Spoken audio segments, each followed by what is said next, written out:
Imagine discovering that humanity didn't slowly crawl its way toward knowledge, but stumbled into it, briefly held something powerful, and then somehow lost it.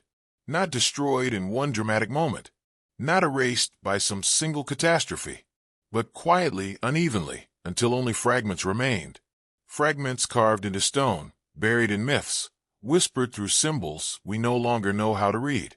This video isn't about aliens landing with advanced machines. It's about something far more uncomfortable. The possibility that ancient civilizations once possessed knowledge we no longer have. Knowledge that appeared suddenly, advanced rapidly, and then vanished. History teaches us a comforting story. That progress is linear. That each generation knows more than the last. That we are standing at the peak of human understanding. But when you actually look closely at the archaeological record, that story starts to break down. Because some of the earliest civilizations didn't behave like beginners. They behaved like inheritors. Across the ancient world, complex knowledge appears almost fully formed. Astronomy that tracks celestial cycles lasting tens of thousands of years. Geometry embedded into architecture with mathematical precision. Agricultural systems that emerge without clear trial and error phases. Writing systems that appear rapidly, already refined. Engineering techniques that seem to skip entire developmental stages. This isn't how innovation usually works.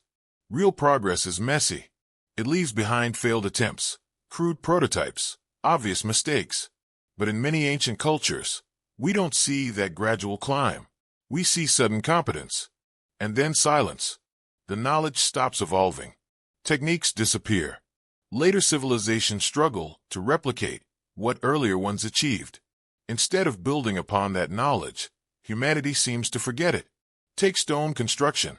Some of the oldest structures on Earth use the most advanced stone cutting and fitting techniques we've ever discovered. Perfect joints. No mortar.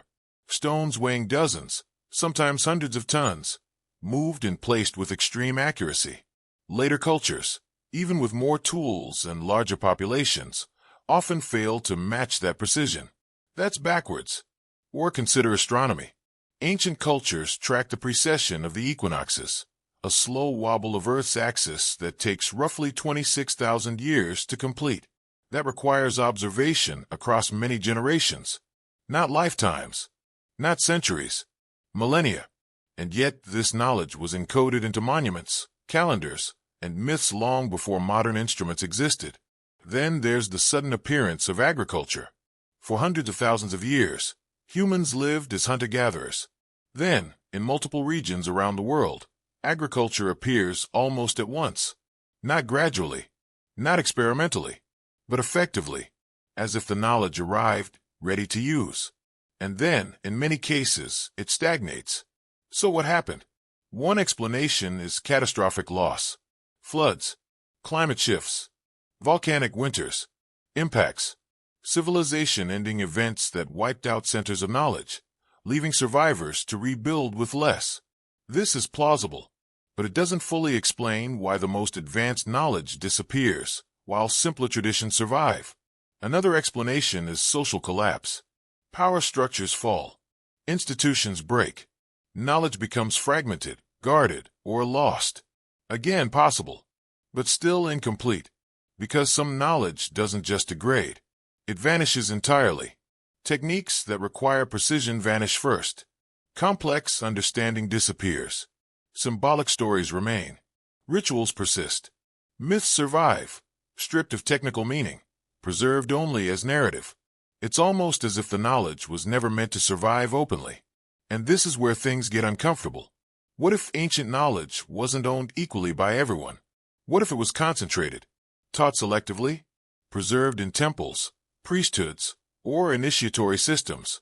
If that knowledge depended on specific training, understanding, or context, then once those systems collapsed, the knowledge wouldn't just fade. It would become unreadable. Think about it.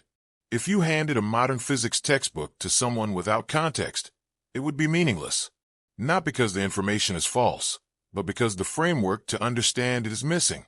Now imagine that framework encoded into architecture instead of books. Temples, alignments, ratios, sound chambers, water systems. locations chosen not for beauty, but for geological or energetic properties. These weren't decorations. They were data storage systems. Stone doesn't forget. People do. And ancient cultures seem to know this. Many traditions speak of ages of knowledge, followed by ages of forgetting. Golden ages. Falls. Cycles.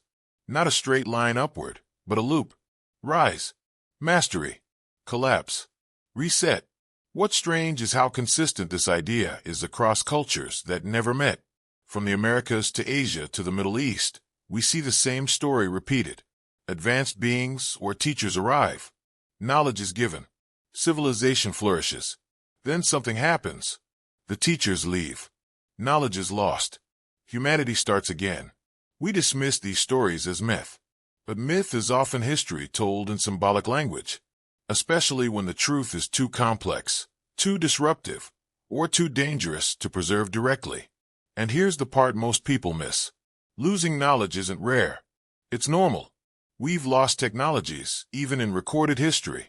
Greek fire, Roman concrete formulas, advanced metallurgy techniques, ancient navigation methods, medical knowledge, even languages themselves vanish, taking entire worldviews with them.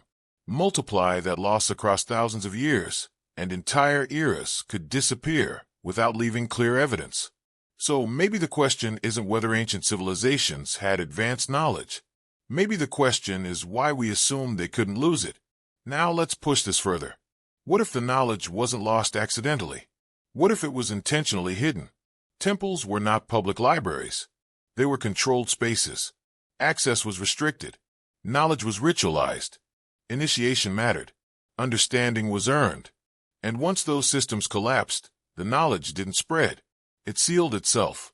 Because architecture doesn't explain itself. You need keys, cultural context, conceptual frameworks. Without those, all you see are ruins. And maybe that was the point. If ancient knowledge dealt with powerful forces, sound, frequency, energy, human consciousness, then losing that knowledge might not have been a failure.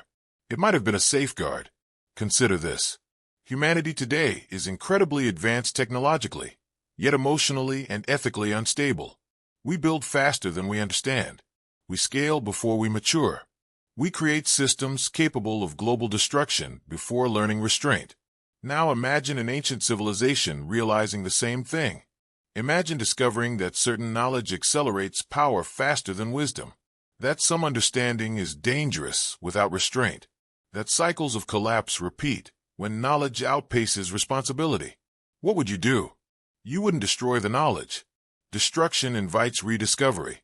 You'd fragment it, encode it, bury it in forms that require maturity to decode. You'd leave clues, not instructions. Temples might not be monuments to power.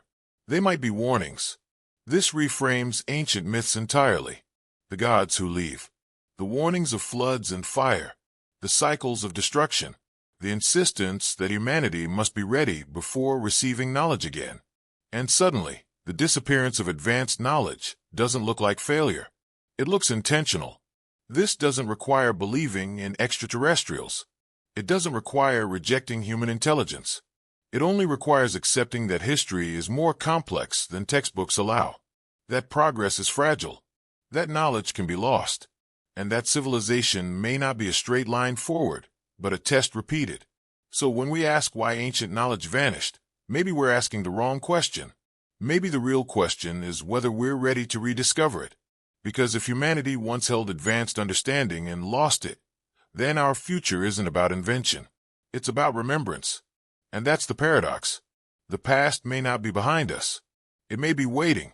And until we prove we can carry knowledge without destroying ourselves, some doors may remain closed. That's not superstition. That's history trying to tell us something. And that is the future paradox.